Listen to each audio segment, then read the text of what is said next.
Welcome back. Now, donated blood has a short shelf life, so there is a constant need for donations. Right now, severe weather has forced the cancellation of dozens of blood drives across the country, leaving us with a nationwide shortage. Joining us this morning from the American Red Cross is Ace Ventura to tell us how we can help over here in Southern Oregon. Morning, Ace. Good morning. How are you? I'm doing wonderfully. How are you today? I'm doing great. Doing great. Good to be here. Great. So what can you tell us about the shortage that we're experiencing right now? All right. Yeah. In the last 2 months, we've actually experienced a 25% shortfall in blood donations. A lot of that has to do, yes, with weather. You were just talking about how warm and sunny it gets out there with heat. Lots of drives get canceled due to heat. We also have folks out on vacations doing all kinds of fun things. And so we've had a short capacity of folks coming in to donate blood. So the need goes up during the summer because folks are out doing things happen. But people coming out to donate, sadly, doesn't keep up. Yeah, when is the highest time of need for blood, or when do the most kind of incidents happen? Oh man, we always need blood, right? But unfortunately, as more folks are out on the roads, doing outdoor activities, accidents are more prone to happen. And it's just a regular trend, right? As more folks are coming into this world and living, and more things happen, more blood is needed. Are there any blood drives coming up that people can sign up for here? Absolutely. We have one coming up in Ashland. I have one coming into Josephine and Jackson County. We have plenty of drives coming up. And if anyone's interested in actually donating, super easy. They can go to redcrossblood.org, sign up for a blood drive. All they have to do is put in their zip code and it'll find a blood drive nearest them that's most convenient. We have blood drives happening every day. And so if someone hasn't done a blood drive before, but they're interested in making an appointment, what advice would you give to them?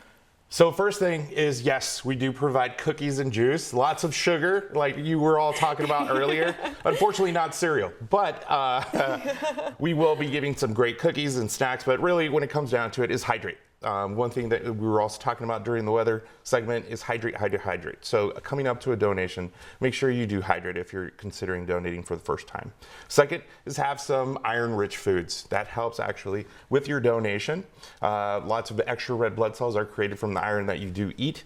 So please, please, please, as you're getting ready to donate, just eat some iron-rich foods. And then if people are a little bit nervous about giving blood for any reason, what advice would you give to them then? I'll tell you what, I was one of those folks that was terrified, absolutely terrified of donating, hated needles, and trust me, I hear it all the time. I'm not a needle person, not gonna give blood. But I will tell you one thing, overcome that fear. It's a lot simpler and easier than you might imagine. I promise you, I've been through it myself, and it was one of those things like, wow, I was really terrified of this. Happened so fast, I was in and out very quickly.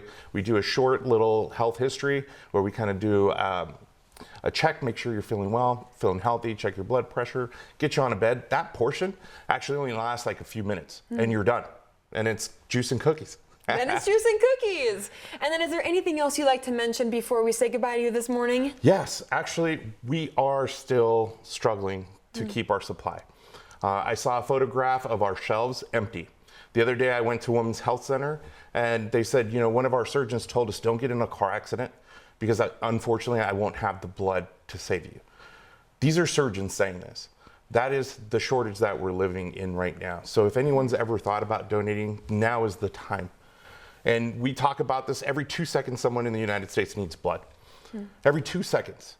And that's a nice number, and most folks will say, okay, yeah, now I want you to imagine that every 2 seconds, by the time we are done with our conversation, it's gonna be 150 people.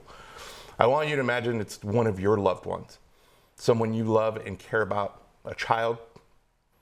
And unfortunately, I've heard so many stories where someone's child did need blood. And unfortunately, even now, recently, that there wasn't enough blood to save a child. And so now I want to plead out to those folks, please go to 1-800-RED-CROSS. Call 1-800-RED-CROSS if you're not great on the internet. But if you are able to go online, go to redcross.org. Sign up for a blood drive. It'll be the best thing you've ever done. Be a hero this summer. There's someone, I promise you right now, at a hospital, a family praying for hope, for a second chance for a loved one. And I would hate to see that we haven't done everything possible to try to save that life. So if anyone wants to step up and be a hero this summer, give blood. It'll be the greatest choice you've ever made. Wow, that is so compelling. Thank you, Ace, so much for coming in this morning. Oh, thanks for having me. Yeah. There is a nationwide emergency blood shortage, and you can help. If you're able to, make an appointment at one of the many blood drives coming in the next few weeks. For more information and to make an appointment, visit redcrossblood.org. Ace, thank you so much for coming in this morning. Thank you for having me. Of course. We'll be right back.